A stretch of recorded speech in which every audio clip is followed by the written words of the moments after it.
भोपाल से प्रस्तुत हैं प्रादेशिक समाचार। नमस्कार, समाचारों के साथ मैं जितेंद्र रघुवंशी। पहले मुख्य समाचार। प्रधानमंत्री नरेंद्र मोदी ने आकाशवाणी पर मन की बात कार्यक्रम के जरिए देशवासियों से राष्ट्र प्रथम सदैव प्रथम मंत्र के साथ आगे बढ़ने का आह्वान किया। प्रधानमंत्री ने कहा, बापू के भारत छोड़ो आंदोलन की तरह आज भारत जोड़ो आंदोलन की जरूरत। प्रदेश में आज से कोविड प्रोटोकॉल के साथ खुलेंगे स्कूल। फिलहाल सप्ताह में 2-2 दिन लगेंगे 11वीं और 12वीं की कक्षाएं। झमाझम बारिश के साथ सावन का आगाज। इंदौर, उज्जैन, होशंगाबाद, ग्वालियर और चंबल संभागों के जिलों में भारी बारिश की चेतावनी। और ओलंपिक में एमसी मैरी कॉम ने शुरुआती मैच जीता। पीवी सिंधु भी महिला सिंगल्स बैडमिंटन के दूसरे दौर में।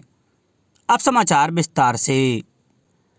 प्रधानमंत्री नरेंद्र मोदी ने अमृत महोत्सव के अवसर पर देशवासियों से अमृत संकल्प लेने का आह्वान किया है।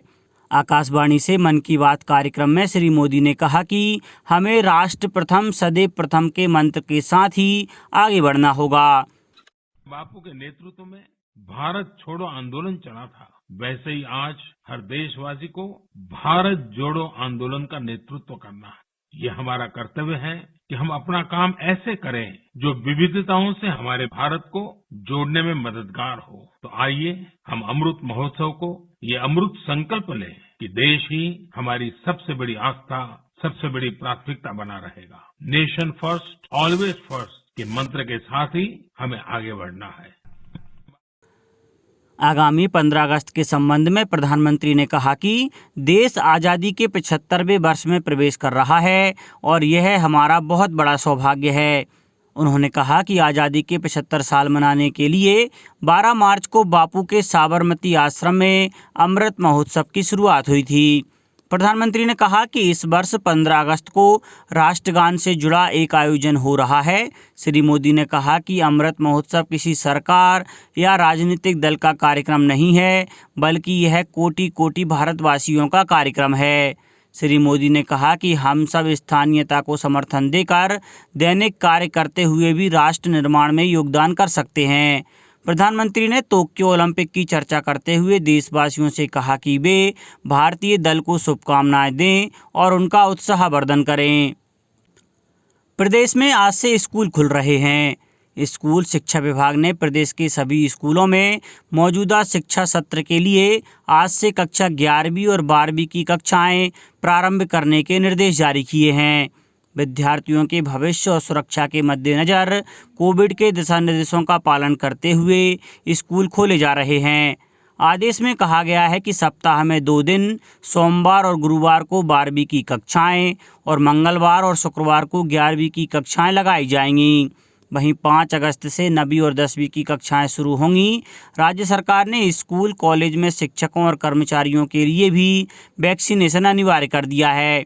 इसके लिए आज से 31 जुलाई तक विशेष टीकाकरण अभियान संचालित किया जाएगा। गुना जिले में आज से शिक्षकों का टीकाकरण किया जाएगा। उधर शहडोल और उमरिया जिले में भी आज से कोरोना गाइडलाइन के साथ 11वीं और 12वीं की कक्षाएं संचालित की जाएंगी। विश्व प्रसिद्ध पर्यटन नगरी खजुराहो में रहने वाले पात्र लोग 100% नागरिक टीकाकरण करा चुके हैं। पर्यटन नगरी के 100% वैक्सीनेटेड होने के बाद छतरपुर प्रदेश का ऐसा पहला जिला बन गया है जहां 2 शहर गढ़ी मलहरा और खजुराहो में 100% कोविड टीकाकरण पूर्ण हो चुका है। लोगों की इस जागरूकता और प्रशासन की मेहनत को मुख्यमंत्री शिवराज सिंह चौहान और क्षेत्रीय सांसद बीडी शर्मा ने भी सराहा है। दोनों ने जिला प्रशासन और नागरिकों को बधाई दी है। खजुराहो में 13,659 लोगों को कोविड टीका लगाया गया। मध्य प्रदेश लोक सेवा आयोग द्वारा कल राज्य सेवा एवं राज्य वन सेवा प्रारंभिक परीक्षा 2020 का आयोजन किया गया।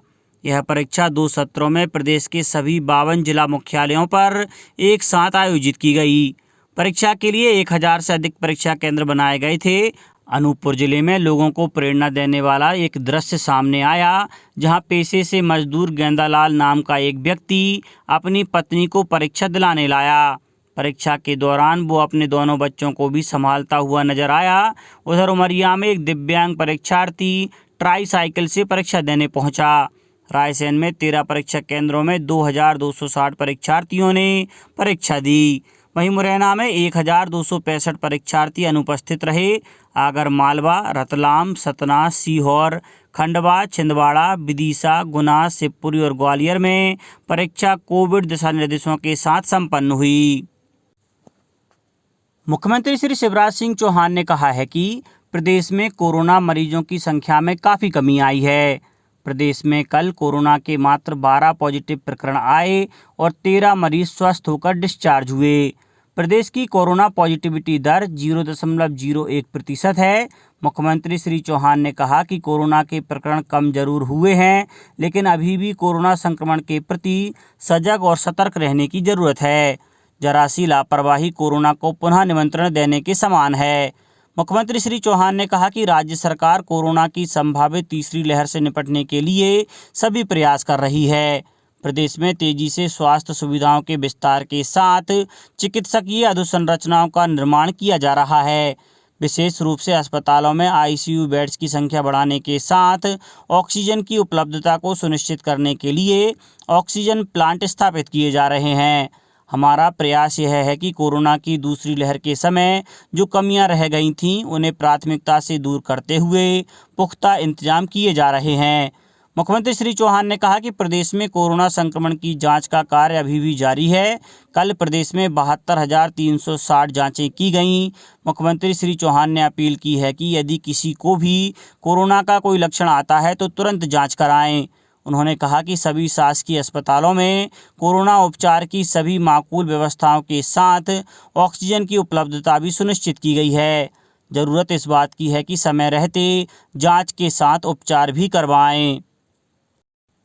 मुख्यमंत्री श्री शिवराज सिंह चौहान आज दोपहर 3:30 बजे से मंत्रालय में आयुष क्षेत्र में संभावनाएं विषय पर बैठक लेंगे। बैठक में मुख्य रूप से मध्य प्रदेश के अनुसूचित जनजाति क्षेत्रों के निवासियों के लिए तैयार की गई आयुष आधारित आर्थिक उन्नयन योजना देवारण्य का प्रस्तुतिकरण एवं उस पर चर्चा की जाएगी।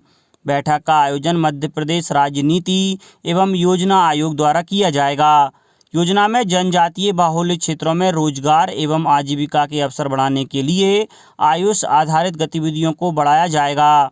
इसके अंतर्गत औषधीय एवं सुगंधित पौधों की खेती, उन पर आधारित उद्योग, दवा निर्माण, भंडारण, प्रसंस्करण, विपणन, आदिवासी क्षेत्रों में ग्रामीण और स्वास्थ्य पर्यटन को बढ़ावा देना, स्वयं सहायता समूहों को सशक्त करना, नर्सरी स्थापित करना आदि कार्य किए जाएंगे। यह योजना आयुष विभाग द्वारा केंद्रीय ग्रामीण विकास मंत्रालय, आयुष मंत्रालय और राष्ट्रीय औषधीय पादप बोर्ड आदि के सहयोग से चलाई जाएगी। इसमें मनरेगा तथा अन्य योजनाओं का अभिसरण किया जाएगा। प्रथम चरण में यह योजना प्रदेश के 5 जिलों सतना, झाबुआ, बैतूल, होशंगाबाद तथा डिंडोरी में लागू की जाना प्रस्तावित है। ग्वालियर शहर की दीर्घकालिक पेयजल आपूर्ति के लिए बनाए गए चंबल प्रोजेक्ट को हर हाल में 15 माह के भीतर धरातल पर लाएं। साथ ही शहर की तात्कालिक पेयजल आपूर्ति के लिए पुख्ता रणनीति बनाएं, जिससे शहर की किसी भी बस्ती में पेयजल की किल्लत ना रहे। यह बात ऊर्जा मंत्री श्री प्रद्युम्न सिंह तोमर ने ग्वालियर शहर की प्रस्तावित दीर्घकालिक पेयजल योजना की समीक्षा के दौरान कही। ऊर्जा मंत्री श्री तोमर ने कहा कि चंबल प्रोजेक्ट के टेंडर इत्यादि की कार्यवाही जल्द से जल्द पूर्ण करें। साथ ही मुरैना जिले के अधिकारियों से भी समन्वय बनाकर रखें, जिससे 15 माह के भीतर चंबल का पानी ग्वालियर पहुंच सके। उन्होंने नगर निगम आयुक्त एवं जिला कलेक्टर से कहा कि वर्तमान पेयजल आपूर्ति व्यवस्था को बेहतर से बेहतर करें, इससे शहर के हर घर में पानी पहुंचे, पानी की बर्बादी कदापि न होने पाए। शिव आराधना के लिए विशेष फलदायी सावन महीने की कल से शुरुआत हो गई। आज सावन के पहले सोमवार पर प्रदेश के ऐतिहासिक और प्राचीन शिवालयों में अभिषेक और पूजा अर्चना के विशेष आयोजन होंगे। मुख्यमंत्री शिवराज सिंह चौहान ने प्रदेशवासियों को श्रावण मास की शुभकामनाएं दी हैं। श्री चौहान ने ट्वीट संदेश के जरिए प्रदेश, देश और दुनिया के कोविड-19 से पूर्णतः मुक्त होने की कामना की। उज्जैन महाकाल मंदिर में आज विशेष पूजा की जाएगी। अब बात मौसम की। प्रदेश के अधिकतर हिस्सों में कल तीसरे दिन भी रुक रुक कर बारिश होती रही। विदिशा जिले के नटेरन और शमशाबाद तहसील क्षेत्र में हुई अतिवर्षा से 3 गांवों में पानी भर गया। पमारिया गांव में होमगार्ड के सैनिकों द्वारा रेस्क्यू ऑपरेशन कर 76 लोगों को सुरक्षित निकालकर राहत शिविर में पहुंचाया गया। उमरिया, छिंदवाड़ा, सतना, सीहोर में भी सुबह से ही बारिश हो रही है। मौसम विभाग ने उज्जैन, इंदौर, होशंगाबाद, ग्वालियर, चंबल संभाग के जिलों में कहीं कहीं भारी बारिश की चेतावनी दी है। अब कुछ समाचार संक्षेप में। रतलाम में कल से आकाशवाणी की FM सेवा शुरू हो गई है। यहां 10 किलोवाट के प्रेषण सेवा का कल शुभारंभ किया गया।